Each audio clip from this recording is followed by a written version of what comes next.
जय श्रीमन्नारायण। उत्तर अमेरिकायाम् अर्कन्सा नगरे बेण्टन्विल् क्षेत्रे स्थित श्रीरामानुजदास श्रीमन् वेणुगोपालमहोदयः भगवद्गीतायाः भाष्यं दत्तवान्। इदानीं तस्य भाष्यं संस्कृतभाषायां शृण्वन्तु। अष्टादशोऽध्यायः मोक्षसंन्यासयोगः 43तमः श्लोकः। शौर्यं तेजः धृतिः दाक्ष्यं युद्धे चापि अपलायनं दानमीश्वरभावश्च क्षात्रं कर्म स्वभावजम्।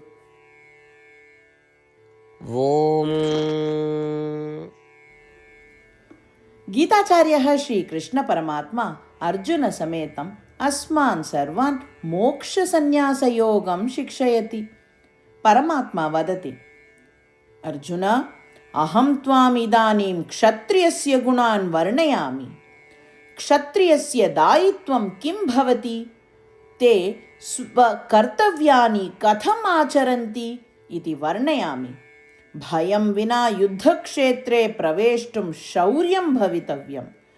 तस्य तेजः दृष्ट्वा अरयः भीताः भवेयुः। मार्गे कष्टानि बाधकानि भवन्ति चेदपि प्रारब्धानि कर्माणि कर्तुं धृतिः भवेत्। अपि च कर्माणि शौर्येण कर्तुं युद्धे दाक्ष्यं भवेत्। युद्धे मृत्युः भवति चेदपि युद्धक्षेत्रात् पलायनं न कर्तव्यम् इति मनसि धैर्यं भवेत्। देशे काले पात्रे च दानं प्रदातुं स्थिता महानुभावता तस्मिन् भवेत्। तस्मै ईश्वरभावः क्षात्रं च स्वभावजं भवेत्। अर्जुन, एवं श्रीकृष्ण परमात्मा अत्र क्षत्रियाणां गुणान्, दायित्वं, धर्मान्, तैः कर्तव्यानि कर्माणि च स्पष्टतया वर्णयति।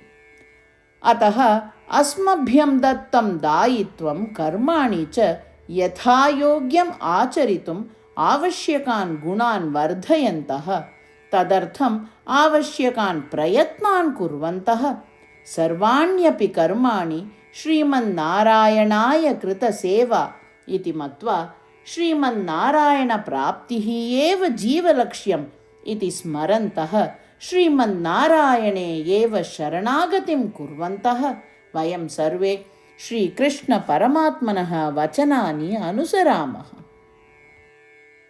शौर्यं तेजो धृतिर्दाक्ष्यं युद्धे चाप्यपलायनं दानमीश्वरभावश्च क्षात्रं कर्म स्वभावजम्।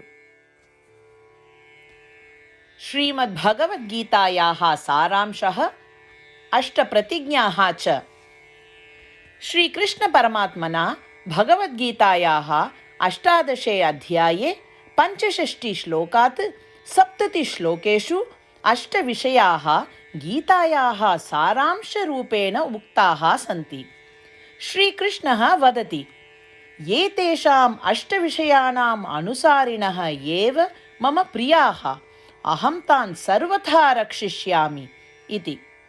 श्रीकृष्णपरमात्मनः सम्पूर्णां भगवद्गीतां श्रुत्वा अर्जुनः वदति यत् करिष्ये वचनं तव इत्युक्ते, हे कृष्ण, भवान् यथा वदति तथैव करिष्यामि। अत एव श्रीकृष्णः सर्वविधसाफल्येन जयेन च अर्जुनम् अनुगृहीतवान् अस्ति। वयमपि एतान् 8 विषयान् अनुसरेम इति प्रतिज्ञां कुर्मः। अस्य वचनस्य अपेक्षया अन्य पूजा, तपः, यज्ञः किमपि नास्ति एव। एताः 8 प्रतिज्ञाः स्वमनसि, हृदये च धारयन्तु। एतया प्रतिज्ञया श्रीकृष्णस्य प्रीतं मुखं वयं पश्येम। इदानीम् अस्माकम् अष्टप्रतिज्ञाः। भो श्रीमन्नारायण, यथा सूचितं भवता अहं सदा भवन्तं ध्यायामि। भो श्रीमन्नारायण, यथा उपदिष्टं भवता अहं सदा भक्तो भवामि। भो श्रीमन्नारायण, भवान् यावत् तृप्तिः भवेत् तावत् भवन्तं सेविष्ये। भो श्रीमन्नारायण, मम महती विश्वासः यत् अहं भवतः भक्तोऽस्मि। बद्धाञ्जलि भूत्वा भवन्तं सदा वन्दे। भो श्रीमन्नारायण, अहं भवतः वचनानि स्मरामि। मामेकं शरणं व्रज।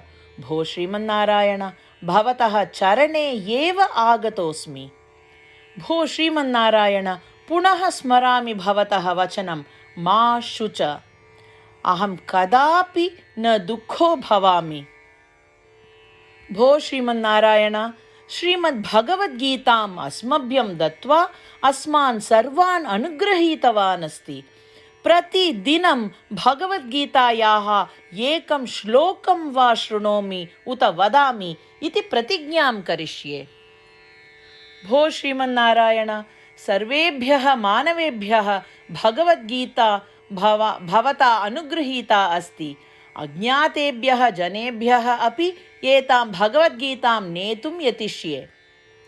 भो श्रीमन्नारायण, यथा भवता उक्तं तथा करिष्ये।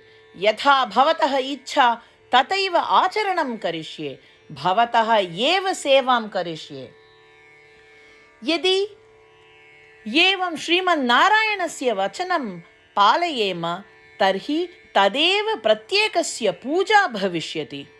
पूर्णविश्वासेन पुनः प्रतिज्ञां कुर्मः। भो श्रीमन्नारायण, करिष्ये वचनं तव। शौर्यं तेजः धृतिः दाक्ष्यं युद्धे चापि अपलायनं दानमीश्वरभावश्च क्षात्रं कर्म स्वभावजम्। ॐ शौर्यं तेजो धृतिर्दाक्ष्यं युद्धे चाप्यपलायनं दानमीश्वरभावश्च क्षात्रं कर्म स्वभावजम्।